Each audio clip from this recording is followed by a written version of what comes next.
Praise the Lord. ஆமென் சொல்லுவோமா?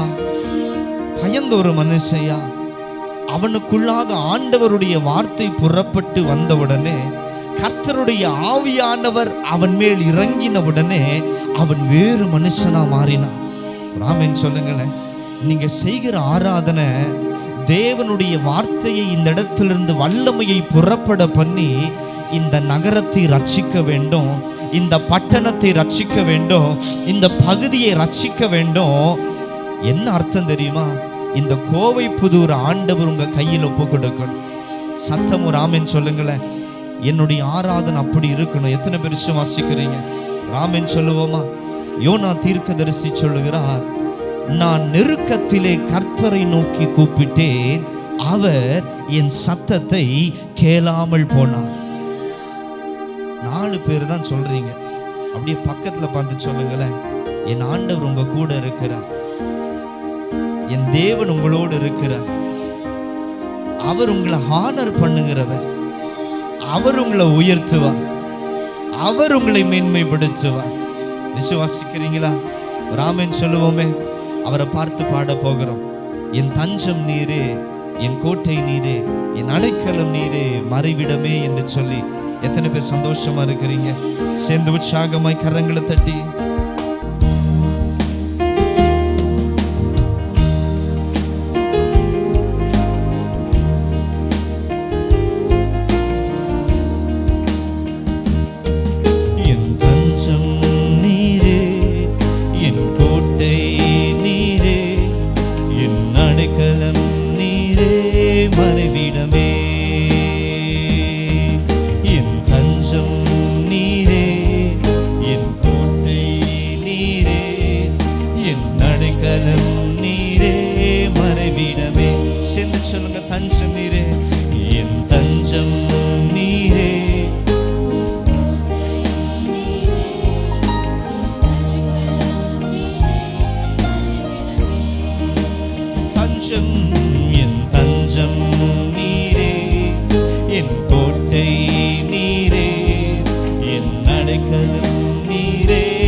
மறைவிடமே,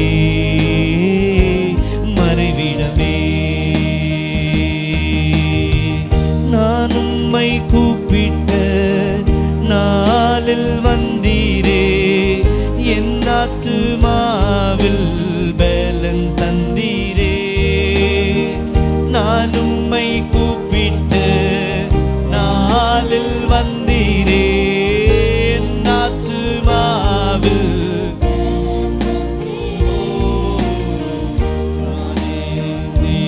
என்று உரைத்தவரே, வழுவாமல் என்னை தாங்கி நடத்திடுவே. நானே உன் தேவன் என்று உரைத்தவரே, வழுவாமல் என்னை தாங்கி நடத்திடுவே. என் தஞ்சம் நீரே,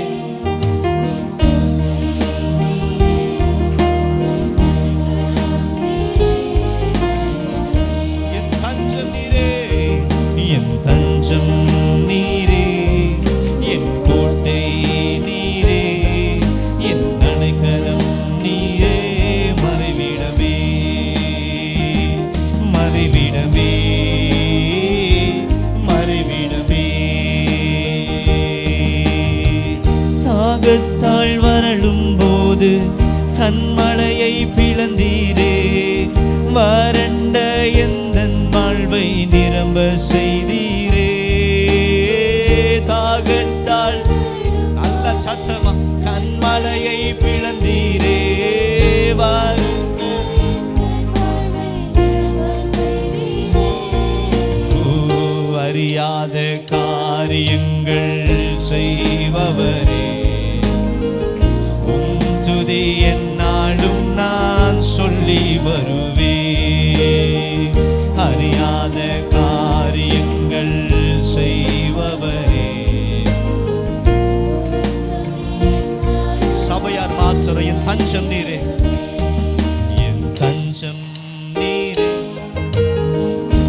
விசுவாசிக்கிறவங்க, தேவன் மேல என்னுடைய அன்பு பூரணமா இருக்குன்னு சொல்றவங்க மாத்திரம், நீரே என் கோட்டை, நீரே என் அடைக்கலம், நீரே மறைவிடமே, மறைவிடமே, மறைவிடமே. ஹல்லேலூயா, ஹல்லேலூயா. சங்கீதக்காரன் தாவீது சொல்லுகிறான், இப்பொழுதும் என்னை சுற்றிலும் இருக்கிற என் சத்துருக்களுக்கு மேலாக என் தலையை உயர்த்தி என்னை ஆண்டவர் அபிஷேகம் செய்வார். 23ஆம் சங்கீதத்தில் வாசிக்கிறோம், சத்துருக்களுக்கு முன்னிலையிலே ஒரு பந்தியை, விருந்தொன்றை ஆயத்தப்படுத்தி என் தலையை எண்ணெயால் அபிஷேகம் செய்து என் பாத்திரம் நிரம்பி வலிய வலிய வலிய என்னை ஆசீர்வதித்து எனக்கு ஒரு அடையாளத்தை, முத்திரையை ஆண்டவர் செய்ய போகிறார். அந்த முத்திரையின் அர்த்தம் என்னவென்றால், இவன் கர்த்தருடைய பிள்ளை, இவன் கர்த்தருடைய நகரம், இந்த நகரம் அசைக்கப்படாது, சீயோன் பர்வதத்தை போல் இருக்கும் என்று. அல்லேலூயா.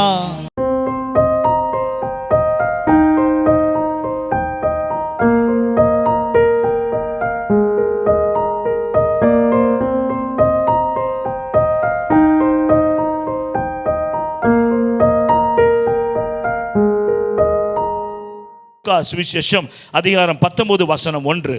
இங்கே இன்னொரு மனிதனை சந்திப்பதற்கு நான் எரிகோவை சாபம் எடுத்துக்கிறேன் நான், சரிங்களா? அந்த பழைய எரிகோ கிடையாது, திரும்ப நான் சொல்கிறேன். இந்த எரிகோவை நான் சாபத்திற்கு ஒப்பிடுகிறேன், இந்த எரிகோவை தடைக்கு ஒப்பிடுகிறேன். இந்த எரிகோவை நம்முடைய அவநம்பிக்கையை உண்டாக்குகிற எரிகோ கோட்டையை பார்க்கும்பொழுது அதை தாண்டணும்னு யாராலும் நினச்சி கூட பார்க்க முடியாது. எரிகோ கோட்டை என்ன பண்ண முடியாது, தாண்டி போக முடியும்னு யாருமே யோசிக்க முடியாது. அந்த அளவுக்கு நான் சொல்லியிருக்கிறேன், பழைய விசுவாசம் நல்லா தெரியும். எரிகோ கோட்டை அலங்கத்தில் எங்கே இருந்தது? ராகாபுடைய வீடு இருந்தது. அலங்கத்தில் கோட்டை மதில் சோரில் வீடு இருக்குன்னா அது எவ்வளோ பெருசாக இருக்கும்? ஆராய்ச்சியாளர் சொல்லுகிறார்கள், அதில் அட் அ டைம் 6 பஸ்ஸு போகிற அளவுக்கு.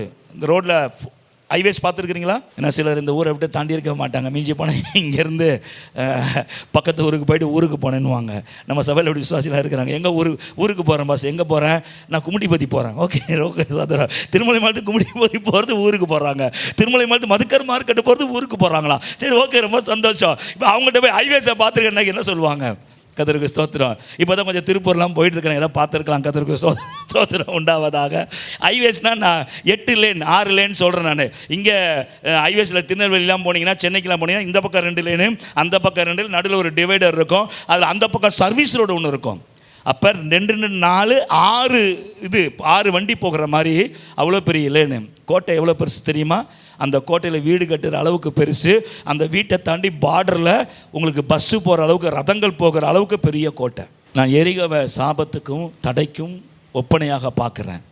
இப்போ இவன் வாழ்க்கையில், எரிகோவில் குடியிருக்கிற இவன் வாழ்க்கையில் சாபம் இருந்தது. இந்த சாபத்தை மாற்றணும், என்ன பண்ணுறது? அப்போ இவன் வாழ்க்கையில் சாபத்தை மாற்றணும்னா இயேசு ஒருவர் தான் மாற்ற முடியும். அப்போ இந்த இடத்துல கூட நான் என்ன விசுவாசிக்கிறேன்னா, இயேசு கிறிஸ்து இவன் சாபத்தை மாற்றுவதற்காக எரிகோவுக்கு வந்தார். அல்லேலூயா. நான் சொல்கிறேன், உங்கள் வாழ்க்கையில் இயேசு வந்திருக்கிறார்னா உங்கள் சாபத்தை மாற்ற வந்திருக்கிறார். உங்கள் வாழ்க்கையில் நீங்கள் இயேசுவை ஏற்றுக்கொண்டிருக்கிறீங்கன்னா உங்களுடைய நெருக்கத்தை மாற்ற இயேசு வந்திருக்கிறார். உங்கள் வாழ்க்கையில் இயேசு இருக்கிறார்னே தெரிஞ்சுக்கோங்க, சாபம் மாறிடுச்சு, ஆசீர்வாதம் வந்து கொண்டு இருக்கிறது. இப்போ இவனுக்கு ஒரு ஸ்பிரிச்சுவல் பிளஸிங்கை கர்த்தர் கொடுக்கிறார். இந்த மனுஷனுக்கு, இவனுக்கு கண்ணு தெரியும், ஆனால் ஆவிக்குரிய ஒரு ஆசீர்வாதத்தை கர்த்தர் இவனுக்கு கொடுக்கிறார். வாசிங்க 5வது வசனத்துக்கு வாசிங்க பார்க்கலாம். இயேசு அந்த இடத்துல வந்த பொழுது அண்ணாந்து பார்த்து அவனை கண்டு, சகையுவே நீ சீக்கிரமா இறங்கி வா. இயேசு எரிகோவுக்கு வந்தது மாத்திரம் இல்லை. கர்த்தருக்கு ஸ்தோத்திரம். நீங்கள் யோசிக்கலாம், பர்திமை ரோட்டில் உட்காந்துருந்தான், கர்த்தர் அந்த வீதியிலே அவனை சந்திச்சிட்டாரு. இவன் வீட்டில் இருக்கிறான். இப்போ இயேசு பார்க்குறாரு, நான் இவன் வீட்டுக்கு போகணும், இவன் சாபத்தை மாற்றணும், இவனை ஆசீர்வதிக்கணும். அப்போ இவன் மேலே காட்டுத்தீ மரத்தில் இருக்கிறவனை பார்த்து ஆண்டவர் சொல்றாரு, சகையுவே இறங்கி வா, நான் உன் வீட்டுக்கு வரப்போகிறேன். அல்லேலூயா. நான் உன் வீட்டுக்கு வரப்போகிறேன். கர்த்தருக்கு ஸ்தோத்திரம் உண்டாவதா. ஒரு ஆமென் சொல்லுவோமா? அவன் வீட்டுக்கு எத்தனை பேர் வந்திருப்பாங்க? அவன் வீட்டுக்கு நண்பர்கள் வந்திருப்பாங்க, உறவினர்கள் வந்திருப்பாங்க, அவன் வீட்டுக்கு மாமனார் மாமியார் வந்திருப்பாங்க, அவன் வீட்டுக்கு நாத்தனார் எல்லாம் வந்திருப்பாங்க, எல்லாருமே வந்திருப்பாங்க, மச்சின எல்லாம் வந்திருப்பாங்க. எந்த மனுஷனாலையும் அவன் வாழ்க்கையை மாற்றவே முடியலை. இந்த மனுஷனாலே உன் வாழ்க்கையில் ஆசீர்வாதம் கொண்டு வர முடியல. உன் வாழ்க்கையில் எத்தனை நண்பர்கள் எத்தனை உறவுகள் வந்தாலோ ஒருத்தராலும் உன் வாழ்க்கையை மாற்றவே முடியாது. அவன் வாழ்க்கையை யாருமே மாற்ற முடியல. அவன் மனைவியால் மாற்ற முடியல, பெற்ற பிள்ளைகளால் மாற்ற முடியல, யாராலையும் மாற்ற முடியல.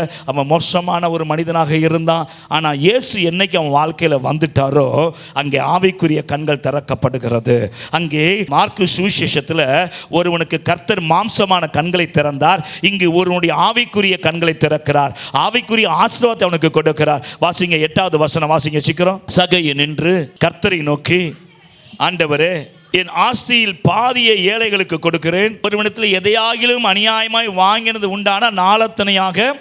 ஏன் இந்த அறிவு அவன் மனைவி கூட வாழும்போது வரல? நீங்க உங்களை கேளுங்க. இந்த அறிவு அவன் வீட்டுக்கு எத்தனையோ உறவினர்கள் வந்தால் அந்த அறிவு ஏன் வரல? அந்த கண் ஏன் திறக்கப்படலை? நான் செய்கிறது தப்பு என்று ஏன் கண் திறக்கப்படலை? எப்போ கண் திறக்கப்பட்டது என்றால், பிழையாம் சொல்வது போல கண் திறக்கப்பட்டவன் விளம்புகிறதாவது என்று சொல்லுகிறது போல இவன் சொல்றான், இயேசு அவன் வீட்டுக்கு வரேன்னு சொன்ன ஒன்ற நிமிஷமே அவனுடைய கண் திறக்கப்படுகிறது. பரிசுத்தமுள்ள தெய்வம் என் வீட்டுக்கு வராரு, நான் பரிசுத்தமாய் மாற வேண்டும் என்று சொல்லி உடனே சொல்றான். அவனுடைய இரக்கம் அவனுக்குள் பிரவேசிக்கிறது. கிறிஸ்துவின் இரக்கம் அவனுக்குள் பிரவேசிக்கிறது. இரக்கம் பிரவேசித்த உடனே அவன் சொல்றான், என் சொத்தை பாதி என அழைக்கி கொடுக்க. அல்லேலூயா. இயேசு அவன் வாழ்க்கையில் வந்த உடனே அவன் செய்கிற முதல் காரியம் நன்மை செய்ய ஆரம்பிக்கிறான். நீங்கள் உங்களை செக் பண்ணிக்கலாம், உங்களுக்குள்ளே இயேசு இருக்கிறாரா, உங்கள் குடும்பத்தில் இயேசு இருக்கிறாரான்னு. உங்களால் சொத்தை பாதிலாம் கொடுக்க வேண்டாம். ஹலோ, சொத்தை பாதி யாருக்கும் கொடுக்க வேண்டாம். எச்ச கையில் காக்கா ஓட்ட முடிஞ்சாலேயே உன் மேலே இயேசு என்கிற காற்று வீசுதுன்னு தெரிஞ்சுக்கலாம். இயேசு வராட்டியும் பரவாயில்ல, இயேசு என்கிற நாமம் உன் குடும்பத்தில் வந்துடுச்சுன்னா, அந்த கொஞ்சம் காற்று உன் வீட்டுக்குள்ளே பிரவேசிச்சுன்னா உன்னால் நன்மை செய்யாமல் இருக்கவே முடியாது. நீ நிச்சயமாய் நன்மை செய்கிற மனிதனாய் இருப்பாய், நற்கிரியை செய்கிற மனிதனாய் இருப்பாய். இயேசு வந்தவுடனே இரக்கம் அவனுக்குள் பிரவேசிக்கிறது. ரெண்டாவது காரியம், கர்த்தருக்கு ஸ்தோத்திரம், பவுல் ரொம்ப அழகாக சொல்லுகிறான், பழைய மனுஷனை களைந்து புதிய மனுஷனை, பழைய மனுஷனாகிய பாவ ஆதாமை களைந்து விட்டு புதிய மனுஷனாகிய இயேசு கிறிஸ்துவை தரித்துக் கொள்ளுங்கள் என்று பவுல் சொன்னது போல அவன் இயேசுவை தரித்துக் கொள்கிறான். சொல்றேன், யார்ச்சியாவது நான் ₹1 வாங்கியிருந்தா மீட்டர் வட்டி போட்டு, வட்டி மேலே வட்டி, வட்டிக்கு குட்டி, குட்டிக்கு குட்டி அப்படின்னு சொல்லி, அதான் மீட்டர் வட்டி நினைக்கிறேன். ₹1 எவ்வளோ திரும்ப தரேன்? ஆமாம், அதுதான் மீட்டர் வட்டி. ₹4 திரும்ப கொடுக்குறேன். இயேசு வந்துட்டாலேயே ஆவிக்குரிய வாழ்க்கையில் ஒரு மலர்ச்சி வந்துடும். ஆவிக்குரிய வாழ்க்கையில் ஒரு ஒரு ஒரு ஒரு மறுமலர்ச்சின்னு சொல்லுங்களேன். இப்படி நான் மாறணும், இப்படிலாம் ஊழியம் செய்யணும், இப்படியெல்லாம் நடக்கணுன்ற ஒரு ஆசை உங்களுக்குள்ளே வந்துடும். நீங்கள் கர்த்தருடைய அந்த அனுபவம் கிறிஸ்து உங்கள் வாழ்க்கையில் இருக்கிறாருன்னா, உங்கள் தனிப்பட்ட ஜீவியத்தில் இருக்கிறாருன்னா, நான் சொல்கிறேன், கர்த்தர் மேல் ஒரு தாகம் உண்டாகும், ஊழியத்தை குறித்து ஒரு தாகம் உண்டாகும், கர்த்தருக்காக எதையாவது செய்ய வேண்டும் தாகம் உண்டாகும், கர்த்தர் நிமித்தம் நன்மை செய்ய வேண்டும் என்கிற தாகம் உங்களுக்கு உண்டாகும். அல்லேலூயா. ஒரு அல்லேலூயா சொல்லுவோமா? கர்த்தருக்கு ஸ்தோத்திரம். இப்போ நீங்கள் கவனிக்கணும், கர்த்தருக்கு மகிமை உண்டாவதாக. இந்த 2 பேருக்குள்ள, எந்த 2 பேருக்குள்ள? ஒன்று மார்க்கு சுவிசேஷத்தில் பார்த்த குருடனுக்கும் இந்த ஆயக்காரனுக்குள்ள ஒரு ஒற்றுமை இருந்தது. இப்போ நீங்கள் கேட்கலாம், நீங்கள் எல்லாம் கேட்பீங்களான்னு தெரியல, மனசுலையாவது கேட்கலாம், இயேசு என் வாழ்க்கையில் வந்துட்டாருன்னா மாற்றம் வரணும்னு சொல்கிறீங்களே பாஸ்டர், என் வாழ்க்கையில் மாற்றம் வந்திருக்குது. நம்ம எப்போதும் இப்படி பார்க்க மாட்டோம், இப்படி தான் பார்ப்போம். எப்படி பார்க்க மாட்டோம்? இப்படி நம்மள்ட்ட என்ன இருக்குன்னு பார்க்க மாட்டோம். பக்கத்தில் கை நீட்டுங்க, இவங்க வாழ்க்கையில் ஒன்றும் மாற்றம் வந்த மாதிரி தெரியலையே, இது கரெக்டாக நீட்டிருக்கிறீங்க. அதுக்கு ஸ்தோத்திரம். அவங்க இது வரைக்கும் ஜாக் பக்கம் நீட்டாமல் இருந்தாங்க, அதான் யோசித்த என்னடா ஜாக் பக்கம் நீட்டாமல் இருந்தாங்களேன்னு கரெக்டாக நீட்டிட்டாங்க. கர்த்தருக்கு ஸ்தோத்திரம். அப்போ கர்த்தர் மகிமைப்படுவாராக. நம்ம எப்போதுமே இப்படி பார்க்கறது கிடையாது. எப்போதுமே எப்படி பார்க்குறோம்? இங்கே பார்க்குறோம், அங்கே பார்க்குறோமே தவிர நம்மளை உயிர்த்து ஆராயிறது இது ஒரு பெரிய ஒரு பேட் குவாலிட்டி. நம்ம என்றைக்கு நம்மளை ஆராய்ச்சி பார்க்கறது கிடையாது. இப்போ பாருங்கள், இயேசு கிறிஸ்துவோடு கூட நிறைய பேர் நடந்தாங்க. முன்னாடியும் பின்னாடியும், முன்னடப்பாரும் பின்னடப்பாரும் உன்னதத்திலிருந்து வருகிறவருக்கு ஸ்தோத்திரம், ஓசன்னா என்று சொன்னார்கள். இயேசு நடந்து போன இடத்தெல்லாம் திரளான ஒரு கூட்டம் இருந்தது. ஏன் மார்க்கு சுவிசேஷம் வாசிக்கும் பொழுது அவன் சத்தமாய் கூப்பிடும்போது இயேசுக்கு பின்னாடி, ஏய் சுமாரு, ஏய் திட்டுறாங்க. ஏய் பாஸ்டருக்கு வேற பொழப்பு கிடையாது, வாயை மூடி வீட்டில் உட்காரு, சர்ச்சுக்கெல்லாம் போகக்கூடாது அப்படின்னு வீட்டில் மிரட்டுகிறவங்க இருக்கிறார்கள். தெரியாது இருக்கிறாங்களான்னு. இருந்தாங்கன்னா ஸ்தோத்திரம், கர்த்தருக்கு மகிமை உண்டாவதாக. கவனிங்க, கர்த்தர் ஸ்தோத்திரம். இப்போ இத்தனை பேரும் பின்னாடி வந்தாங்க, ஆனால் அவங்க வாழ்க்கையில் ஒரு மாற்றம் வரல. அவங்க வாழ்க்கையில் இயேசு இம்பேக்ட் கிரியேட் பண்ண முடியல. ஏன் என்பதை நீங்கள் புரிந்து கொள்ள வேண்டும். தேவர் ஜஸ்ட் ஸ்பெக்டேட்டர்ஸ். அவங்க வேடிக்கை பார்க்க வந்தவர்கள். அவர்கள் இயேசுவை பின்பற்ற வந்த பின்னாடி தான் நடக்கிறான், ஆனால் பின்பற்ற வந்தவர்கள் இல்லை. அப்போ இந்த ரெண்டு பேருக்கும் அந்த திரள் கொடுத்துக்கு ஒரு பெரிய வித்தியாசம் இருக்கிறது. இந்த குருடனுக்கும் ஆயக்காரனுக்கும் பின்னால் வந்த திரளான கூட்டத்துக்கும் இந்த ரெண்டு பேருக்கு நடுவில் ஒரு பெரிய வித்தியாசத்தை கர்த்தர் உண்டு பண்ணியிருக்கிறார். கர்த்தருக்கு ஸ்தோத்திரம். அந்த முதல் வித்தியாசம் என்ன தெரியுமா? ரெண்டு பேருக்குள்ள ஒரு தாகம் இருந்தது. ரெண்டு பேருக்குள்ள ஒரு தாகம் இருந்தது. அவங்க இயேசுவோடு கூட இல்லை, இயேசுவோடு நடக்கலை, ஆனால் இயேசுவை குறித்து அறிந்திருந்தார்கள். இயேசுவை குறித்து ஒரு வாஞ்சை, இயேசுவை குறித்து ஒரு தாகம் இருந்தது. கர்த்தருக்கு ஸ்தோத்திரம். ஏன் அவங்க இயேசு கூட இல்லைன்னா, இவன் குருடன், அதனால் இயேசு கூட இருக்க முடியலை. வேதத்தை அறிந்த மனுஷன், ஆனால் இயேசு கூட இருக்க முடியலை. அவனுடைய சூழ்நிலை அப்படியாக இருந்தது. இன்னொரு பக்கம் ஆயக்கார இயேசுவை குறித்து கேள்விப்பட்டிருந்தான். அவனை மாற்றமடை செய்ய ஒருவருமே அங்கே இல்லை. ஆனால் ரெண்டு பேருக்குள்ள பொதுவான ஒரு காரியம், இயேசுவை குறித்த ஒரு தாகம் இருந்தது. உங்களுக்குள்ள ஒரு தாகம் இருக்குன்னா, உங்களுக்குள்ள நிச்சயமாய் இந்நேரம் இயேசுவின் மேல் இருந்த அந்த தாக்கம் உங்களுக்கு உண்டாயிருக்கும். தாகம் இல்லாதவர்கள் ஸ்பெக்டேட்டர்ஸ், வேடிக்கை பார்க்கிறவர்கள். அவர்களால் ஒன்றும் சாதிக்க முடியாது. சரி, கவனிங்க, கர்த்தருக்கு ஸ்தோத்திரம். இதை எக்ஸ்பிளைன் அவசியம் இல்லை. யாருக்கு தாகம் இருக்குதோ அங்கே கர்த்தர் வருகிறார். ஒருவன் தாகமாக இருந்தால் என்னிடத்தில் வந்து பானம் பண்ண கடவன் என்பதுதான் கர்த்தருடைய கட்டளையாக இருக்கிறது. அப்போ ரெண்டு பேருக்குள்ள இருந்த இன்னொரு காரியம், ஒன்று இயேசுவை குறித்த ஒரு தாகம் இருந்தது. திரள் கூட்ட ஜனங்கள் பின்பற்றினாலும் இயேசு செய்கிற அற்புதத்தை பார்க்கணும், இயேசு செய்கிற அதிசயத்தை பார்க்கணும். ஒருவேளை இயேசு இன்னைக்கு அப்பம் கொடுத்தாலும் கொடுப்பாரு. ஒருவேளை ஏதாவது ஒரு பையன் அப்பத்தை கொண்டு வந்தா அவர் ஆசீர்வதிச்சு கொடுப்பாரு, திருப்தியாக சாப்பிட்டு போகலாம். இருக்கிறீங்களா? இயேசு கை வச்சா சுவையில்லாத அப்பமும் சுவையாக மாறிடும். இயேசு சொன்னாலேயே தண்ணீர் திராட்சை ரசமாக மாறும்னா, இயேசு மாற்றின திராட்சை ரசம் பயங்கர சுவையாக இருக்குன்னா, இயேசு கையில் அப்பம் வந்துடுச்சுன்னா, ஹலோ இருக்கிறீங்களா? அது வீட்டில் பாட்சா ஓடினா சப்பாத்தியாக இருந்தாலும், திறந்து வச்சுட்டு பாட்சா ஓடின சப்பாத்தியாக இருந்தாலும் அது ஆசீர்வாதமாக மாறிடும். ஒரு ஆமேன் சொல்லுவோமா? நான் சொல்கிறேன், கர்த்தருடைய கரத்தில் அந்த அந்த அப்பம் ஆசீர்வதிக்கப்பட்டது போல் அதுக்காக ஒரு கூட்டம் வருது. ஆனால் ஒரு சிலர் தான் தாகத்தோடு கர்த்தரை தேடுகிறவர்கள், தாகத்தோடு அவரை நேசிக்கிறவர்கள். அந்த தாகம் உங்களுக்குள்ளே இருக்குதுன்னா நிச்சயமாக நான் சொல்கிறேன், நீங்கள் ஆசீர்வதிக்கப்பட்டவர்கள். ஆண்டவராகிய இயேசு கிறிஸ்து உங்கள் வாழ்க்கையில் ஒரு தாக்கத்தை உண்டு பண்ணிவிட்டார். ரெண்டாவது ஒரு காரியம், கர்த்தருக்கு ஸ்தோத்திரம், இந்த ரெண்டு பேருக்கு நடுவில் ஒரு ஒத்துமை இருக்கிறது. இவனுக்கு அந்த குருடனுக்கு நல்லா தெரியும், அதனால தான் அவன் பேர் சொல்லி கூப்பிடுறான். என்ன பேர் சொல்லி கூப்பிட்டான் தெரியுமா? தாவீதின் குமாரனே. இந்த ஆயக்காரனுக்கு தெரியும், தேவன் ஒருவரோடு இல்லை என்றால், ஒருவர் தேவனுடைய குமாரனாக இல்லை என்றால் இப்படிப்பட்ட அற்புதத்தை ஒரு காலம் செய்ய முடியாது. அப்படிப்பட்ட தேவ குமாரனை, அப்படிப்பட்ட தெய்வமை, அப்படிப்பட்ட தீர்க்க தரிசியை நான் பார்க்கணும்னு சொல்லி தான் மேலே ஏறி உட்கார்ந்தான்.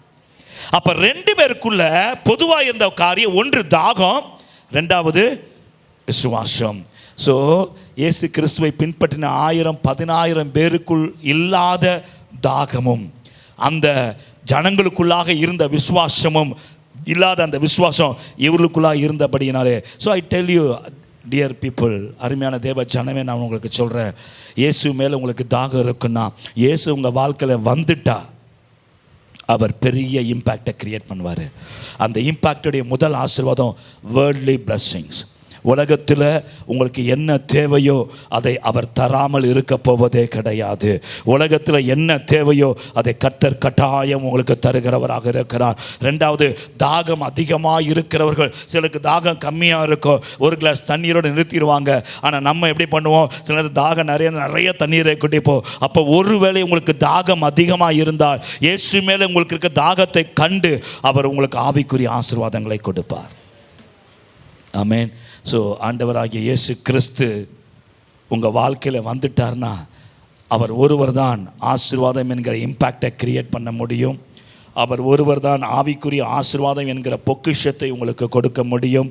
அவர் ஒருவர் தான் உங்கள் வாழ்க்கையை மாற்ற முடியும். So don't be a spectator. Amen. ஒரு ஸ்பெக்டேட்டராக இது வரைக்கும் இருந்திருந்தீங்கன்னா அதை மாற்றுங்க. நீங்கள் விரும்புகிற காரியம் எதுவாக இருந்தாலும், அது உலக பிரகாரமான ஒரு வேலையாக இருக்கலாம், திருமண காரியமாக இருக்கலாம், அல்லது சமாதானமாக இருக்கலாம், குழந்தை காரியமாக இருக்கலாம், அல்லது நல்ல ஒரு எதிர்காலமாக இருக்கலாம். அந்த ஆசீர்வாதத்தை கொடுக்க உன் குடும்பத்தில் ஒருத்தராலேயே முடியாது. யாக்கோபு சொல்கிறான், பிள்ளையை கேட்டு அவள் அழும்போது அவன்கிட்ட சண்டை போடுறா, யாக்கோபே பிள்ளை கூட செத்து போயிடுவேன்றா. அவன் கேட்குறான், அம்மா நான் என்ன பிள்ளையை கொடுக்கனா? தேவனா? பிள்ளையை தேவன் தான் கொடுக்கணும். அவர் கற்பத்தை திறந்தாதான் பிள்ளை, கற்பத்தை அடைச்சிட்டாருன்னா பிள்ளை கிடையாது. அவர்கிட்ட போய் கேளுன்றான். உடனே ஓடுற ஆண்டவர்கிட்ட போய், ஆண்டவரே எனக்கு ஒரு பிள்ளையை கொடும் என்று கேட்கிறாள். இது வரைக்கும் நிறைய உலக பிரகாரமான எஃபர்ட்லாம் எடுத்துட்டா. தூதாயும் பழம் அது இது என்னென்னமோ பண்ணி பார்த்துட்டாங்க, ஒன்றும் நடக்கலை. கடைசியில் அவன்கிட்ட சண்டை போடுறா, எனக்கு குழந்தையே இல்லைன்னு. நீ போ தேவன்கிட்ட போன்னு சொல்லிட்டான். இயேசு உங்கள் வாழ்க்கையில் வந்தால் தான் whatever blessing you ask, that will be provided. அந்த ஆசீர்வாதம் உங்கள் வாழ்க்கையில் வரும். ஸோ இது முதல் இம்பேக்ட். ரெண்டாவது இம்பேக்ட், ஆவிக்குரிய கண்கள் திறக்கப்பட்டு நீங்கள் மற்றவர்களுக்கு ஆசீர்வாதமாய் மாறுவீர்கள். ஆமென் சொல்லுவோமா? ஹல்லேலூயா. கர்த்தருக்கு ஸ்தோத்திரம். ரெண்டாவது காரியம், கர்த்தருக்கு ஸ்தோத்திரம் உண்டாவதாக. 47வது வசனம். அவன் நசரேயனாகிய இயேசு வருகிறார் என்று கேள்விப்பட்டு, இயேசுவே தாவீதின் குமாரனே எனக்கு இறங்கும் என்று கூப்பிட தொடங்கினான். ரெண்டு காரியம் இதில் இருக்கிறது. ஒரே ஒரு காரியத்தை நான் சொல்ல விரும்புகிறேன். அவன் கூப்பிட்டான், அவர் கேட்டார். 1000 பேர் பேசுறதெல்லாம் கர்த்தர் கேட்கல. இங்கே ஒருத்தன் தாவீதின் குமாரனே என்பதை கர்த்தரின் காதுகளில் தொனித்தது, கர்த்தருடைய காதிலே கேட்டது. இயேசு வந்தது அவனுடைய சாபத்தை உடைக்க. அவன் சாபத்தை உடைக்க வந்த இயேசு, அவன் இயேசுவே என்று கூப்பிட்ட உடனேயே அவர் காதுகளில் கேட்டு, இயேசு வந்து இயேசு கேட்டு. இந்த கர்த்தருடைய காதில் கேட்கணும்னா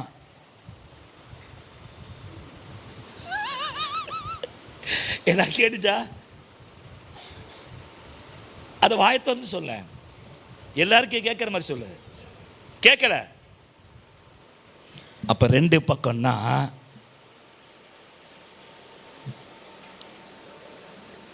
ஜாக் கேட்டுச்சா? கேட்டுச்சு. அப்ப கர்த்தர் கேட்கணும்னா என்னென்னத்துக்கு வாயை திறக்கிறல்ல, நீ விளங்க மாட்ட, நீ நாசமாக போயிடுவ, நீ உருப்பட மாட்ட, நீ போகிற வழியிலேயே உனக்கு என்னென்னமோ பேசுறீங்க. இந்த வாயை திறந்து அதிகாலையில் இயேசுவே என்று கூப்பிட்டா அந்த சத்தத்தை கேட்டு, என் குடும்பத்தில் இயேசு வரணும். ரெண்டாவது, அவர் காதுகளிலே என் சத்தத்தை அவர் கேட்கணும். ஆமென் சொல்லுவோமா? நான் சொல்கிறேன், உலகத்தில் எவ்வளோ பெரிய கூட்டத்தில் நீ இருந்தாலும் சரி, அந்த கூட்டத்தில் ஒரு கடுகு போல் நீ இருந்தாலும் சரி, அந்த கடுகு போல் இருக்கிற நீ கூப்பிடுகிற அந்த சத்தம் ஜாக்குக்கு கேட்குதோ இல்லையோ, என் அப்பனுக்கு நான் சொல்கிற அந்த சத்தம் இயேசுவே என்று. அன்னால் ஒரு வார்த்தை சொல்லலை, இருதயத்தில் இயேசுவே என்றால் அந்த சத்தம் பரலோகத்தை போய் எட்டினது. இயேசு எரிகோவாகிய உன் வாழ்க்கைக்கு வந்து விட்டார். இப்ப ஆண்டவர் என்ன எதிர்பார்க்கிறார் என்றால், முடியாது. நீங்க என்ன மாதிரியே பண்றீங்களா? அப்படி பண்றீங்க. சத்தமா தான் சத்தமா பேசுங்க. இயேசுவே அந்த சத்தத்தை கேட்கணும். ஆமென் சொல்லுவோமா? அல்லேலூயா. இதை தொடர்ந்து அடுத்த வாரம் நம்ம இந்த பாயிண்ட்லேருந்து ஸ்டார்ட் பண்ணலாம்.